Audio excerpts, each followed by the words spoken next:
Hello বন্ধুরা, দীপ টিউটোরিয়ালের পক্ষ থেকে তোমাদেরকে আবারও আন্তরিক অভিনন্দন এবং শুভেচ্ছা জানিয়ে নতুন আরেকটি পর্ব শুরু করতে যাচ্ছি। আজকে আমি যে পর্বটি নিয়ে আলোচনা করব সেটি হলো কিভাবে অক্টাল থেকে ডেসিমেলে রূপান্তর করতে হয় সেই বিষয়টি নিয়ে আমি তোমাদের সাথে আলোচনা করব। আমি প্রথমেই তোমাদেরকে ধন্যবাদ দিতে চাই, যারা আমার ভিডিওগুলো দেখছো তাদেরকে আমি আন্তরিক অভিনন্দন এবং শুভেচ্ছা জানাচ্ছি এবং তোমরা ধারাবাহিকভাবে আমার ভিডিওগুলো দেখবে।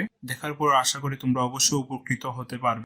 আজকে আমি তোমাদেরকে প্রথমেই বলে নিই, আমি দুটি সূত্র নিয়ে গত পর্বে আলোচনা করেছিলাম। আজকে আমি একটু মনে করিয়ে দিই তোমাদেরকে। প্রথমে যেটি রয়েছে সেটি হলো ভগ্নাংশ এবং পূর্ণাংশ, এই দুটি সূত্র আমি লিখেছি। ভগ্নাংশের ক্ষেত্রে যেটি করতে হবে সেটি হলো এই যে এখানে ওয়াই জেড এক্স তোমরা দেখতে পাচ্ছ, এখানে ওয়াই কে বেজ এবং বেজের উপরে -1 -2 -3 এইভাবে যদি থাকে ওইদিকে ডান দিকে যদি আরো সংখ্যা থাকে তাহলে এইভাবে গুণ করে যেতে হবে বেজ দ্বারা।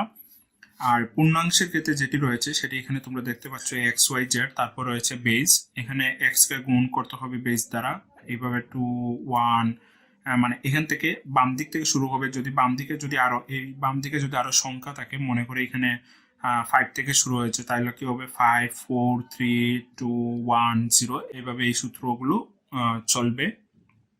আমি গত পর্বে এই দুটি সূত্র নিয়ে আমি গত পর্বে বিস্তারিত আলোচনা করেছি। আমি চাচ্ছি না আজকে এটি নিয়ে আরো আলোচনা করার জন্য। যারা আমার গত পর্বে ভিডিওটি দেখোনি তারা অবশ্যই দেখে নিবে, তাহলে তোমরা বুঝতে পারবে এই সূত্রগুলো কিভাবে হয়েছে। আজকে আমি মূল পর্বে চলে যাব। আজকে আমার যে বিষয়টি সেটি হলো অক্টাল থেকে কিভাবে ডেসিমেলে আমরা রূপান্তর করব, সেই রূপান্তরের বিষয়টি নিয়ে আমরা আলোচনা করার চেষ্টা করব। তাহলে শুরু করা যাক অক্টাল থেকে ডেসিমেলে রূপান্তর। এখানে তোমরা দেখতে পাচ্ছ আমি লিখেছি অক্টাল থেকে ডেসিমেলে রূপান্তর। যেমন এখানে একটি পূর্ণাংশের যদি একটি উদাহরণ আমি লিখি, যেমন মনে করে এখানে 123, এটি আমার অক্টালে দেওয়া রয়েছে, সেটিকে আমার কি করতে হবে, ডেসিমেলে রূপান্তর করতে হবে। শুধু এটি পূর্ণাংশের একটি অংশ।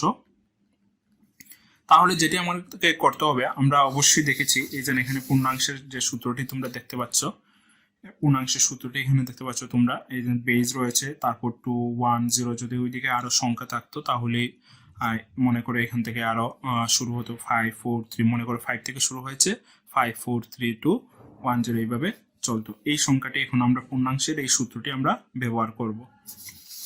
তাহলে পূর্ণাংশের সূত্র ব্যবহার করার জন্য যেটি রয়েছে, তোমরা সূত্রটি লিখে নিবে তোমাদের নোটবুকের মধ্যে, তাহলে বুঝতে সুবিধা হবে। সূত্র সামনে রেখে তোমরা অঙ্কগুলো করার চেষ্টা করবে। এখন আমরা যেটি করব সেটি হলো এটি সমাধান করার চেষ্টা করব। এখন আমাদেরকে যেটি করতে হবে সেটি হলো আমাদেরকে এটিকে গুণ করতে হবে। গুণ করার জন্য যেটি করতে হবে 1 ইন্টু আমাদেরকে আমি বলেছিলাম বেজ, এখানে বেজটা বসবে, বেজ হলো আমার 8। তারপর দেখো এখানে যেহেতু আমার বেজটা 8 হয়েছে, তারপর আমাকে যেটি করতে হবে সেটি হলো এখানে আমি 1 ইন্টু বেজ লিখেছি, তারপর 1 এর পরে আমার কয়টি সংখ্যা রয়েছে, একটি দুটি, এই যে একটি দুটি, তাহলে বেজের উপরে আমার সংখ্যাটি হবে 2। তারপর যোগ চিহ্ন দিয়ে লিখতে হবে, 1 লিখে ফেলেছি আগেই, এখন 2 লিখতে হবে, 2 ইন্টু আমার বেজ হলো 8। তারপরে কয়টি সংখ্যা রয়েছে, একটি সংখ্যা রয়েছে, শুধু 3 একটি সংখ্যা রয়েছে, তাহলে বেজের উপরে সংখ্যাটি হবে 1। মানে ওইদিকে যে কয়টি সংখ্যা থাকবে ওই কয়টি সংখ্যা এখানে বেজের উপরে বসবে। তাহলে কি করতে হবে, এখন যোগ দিতে হবে, তারপর 3 লিখবো আমরা, 3 লেখার পর আমাদের বেজ কত, 8। ঠিক আছে, তাহলে এখন যেটি হবে 3 পরে কিন্তু কোনো সংখ্যা নেই, তাহলে এখানে হবে 0। তাহলে দেখো এখানে 2 1 0 সূত্রের সাথে কিন্তু মিল রেখে তোমরা এটি বুঝতে পারবে। এখন আমাদেরকে যেটি করতে হবে সেটি হলো এখন আমাদেরকে গুণ করতে হবে। 8 8 64 যোগ 8 এর উপরে 1 রয়েছে, তাহলে এখানে 8 দুগুণা 16, গুণ করার পর এখানে 16 হবে। এখানে যেহেতু 1 রয়েছে এটি 8 হবে, আর 8 দুগুণা 16। আমি গত পর্বে বলেছিলাম এই যে বেজের উপরে যদি এখানে 2 to the power 0 8 to the power 0 16 to the power 0 যাই হোক না কেন, এটির মান কিন্তু 1 হবে। তাহলে 3 ইন্টু 1 হবে 3, মানে 3 বসবে এখানে। এখন আমরা টোটাল যুক্তি করে নিই। টোটাল যোগ করলে এখানে আমাদের হবে 83, টোটাল যুক্তি হয়ে গেল। এখন আমাদেরকে কি বলা হয়েছে, ডেসিমেলে রূপান্তর করার জন্য বলা হয়েছিল, তাহলে এটি আমরা ডেসিমেলে রূপান্তর করে দেখিয়ে দেব। আশা করি বন্ধুরা তোমরা এটি বুঝতে পেরেছো পূর্ণাংশের অংশটি। এখন আমি ভগ্নাংশের অংশটি নিয়ে তোমাদের সাথে আলোচনা করার চেষ্টা করব। তোমরা যদি এভাবে বুঝতে না পারো তাহলে ভিডিওটি অবশ্যই পজ করে দেখবে, তাহলে আশা করি তোমরা এটি বুঝতে পারবে। আচ্ছা বন্ধুরা, এখন আমরা ভগ্নাংশের অংশটি নিয়ে কাজ করব। এখন ভগ্নাংশের অংশটি তোমরা এখানে দেখতে পাচ্ছ, আমি একটি উদাহরণ লিখেছি এবং এটিকে আমাকে কি করতে হবে, ডেসিমেলে রূপান্তর করতে হবে। তাহলে এখন আমরা এটি সমাধান করার চেষ্টা করব। সেটি হলো এখানে 5, এই যে ভগ্নাংশের অংশটুকু আমি একটু তোমাদেরকে সূত্রটি দেখিনি। এই যে -1, -2, -3 এইভাবে কিন্তু এই সূত্রটি অ্যাপ্লাই করে আমাদেরকে কাজ করতে হবে। তাহলে এখন আমরা এইভাবে কাজ করে নিই।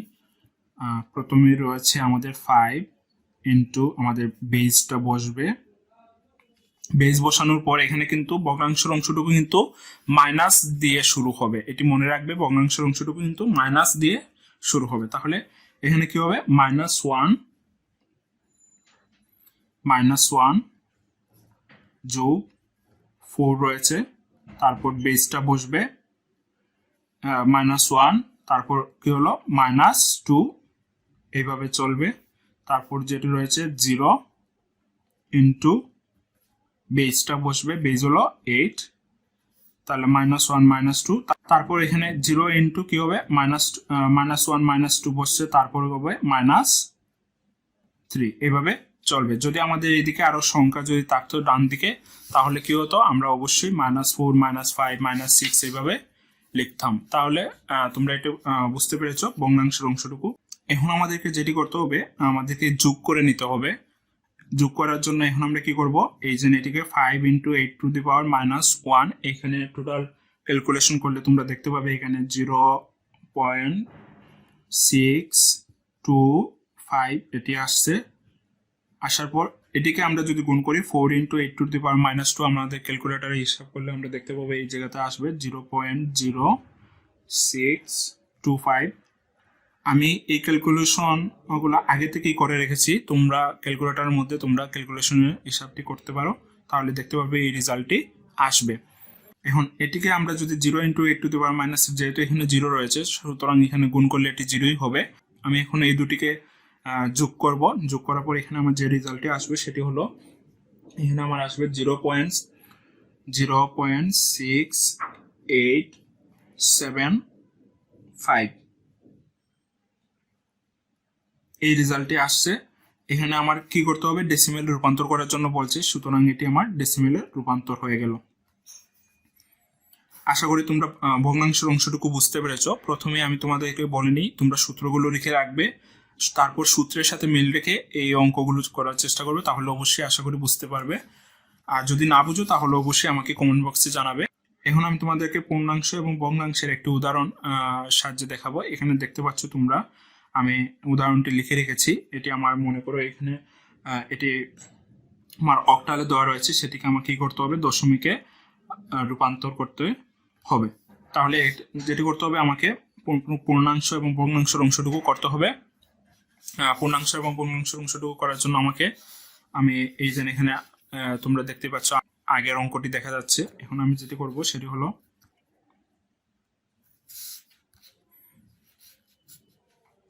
পূর্ণাংশের অংশটুকু করার জন্য এই যে এটি হলো আমার পূর্ণাংশের অংশ, আর পয়েন্টের পরে যেটি সেটি হলো আমার ভগ্নাংশের অংশটুকু। সেটি নিয়ে আমি বিস্তারিত আলোচনা করেছি আগের ভিডিওগুলোতে। এখন আমরা পূর্ণাংশের অংশটুকু নিয়ে প্রথমে কাজ করব। তাহলে পূর্ণাংশের অংশটুকুর জন্য 1 ইন্টু আমার বেজ রয়েছে 8, তারপর কি হবে, যেহেতু 1 এর পরে এখানে দুটি সংখ্যা রয়েছে, সুতরাং এখানে বেজের উপর হবে 2। তারপর আমি 2 গুণ আমার যে বেজটি রয়েছে সেটি হলো 8, তারপর কয়টি সংখ্যা রয়েছে, একটি, যোগ এখানে আমার 3 গুণ আমার বেজ হলো 8, 3 এর পর কি আর কোনো সংখ্যা রয়েছে না, সুতরাং এখানে হবে 0, যোগ এখন আমি কি করব, ভগ্নাংশের অংশটুকু নিয়ে কাজ করব। তাহলে ভগ্নাংশের অংশটুকু নিয়ে কাজ করার জন্য এখানে কি করতে হবে, 5 গুণ 8, তাহলে ভগ্নাংশ অংশটুকু আমি বলেছি -1 -2 এইভাবে চলবে, তাহলে -1, তারপর কি রয়েছে 4 × 8 -2, তারপর 0 × 8 -3, আর এখানে আমার হবে 64, 16, এখানে হবে 3, তারপর এখানে হবে 0.625, আর এখানে হবে 0.0625। এখন আমার এখানে টোটাল যে আনসারটি আসবে সেটি হলো 83.6875, এবং যেহেতু আমাকে বলা হয়েছে আমি কি করব, ডেসিমেলে রূপান্তর করে দেখাবো, সুতরাং এটি আমার ডেসিমেলে রূপান্তর হয়ে গেল। আশা করি বন্ধুরা তোমরা এই উদাহরণটি বুঝতে পেরেছো। যদি তোমরা এই উদাহরণটি বুঝতে পারো তাহলে তোমরা যে কোনো অক্টাল থেকে ডেসিমেলে রূপান্তরের যে কোনো উদাহরণই আসুক না কেন তোমরা বুঝতে পারবে এবং সহজেই তোমরা এই ম্যাথগুলো করতে পারবে। যদি তোমাদের কোনো সমস্যা হয়ে থাকে তোমরা অবশ্যই আমাকে কমেন্ট বক্সে জানাবে। আজকে পর্বটি আমি এখানেই শেষ করছি। যদি আমার ভিডিওটি তোমাদের ভালো লেগে থাকে অবশ্যই আমার চ্যানেলটিতে সাবস্ক্রাইব করবে এবং অন্যদের সাথে শেয়ার করবে। পাশে থাকা বেল বাটন অবশ্যই ক্লিক করবে আপডেট ভিডিওগুলো পেতে। ভালো থাকবে, সুস্থ থাকবে। ধন্যবাদ সবাইকে।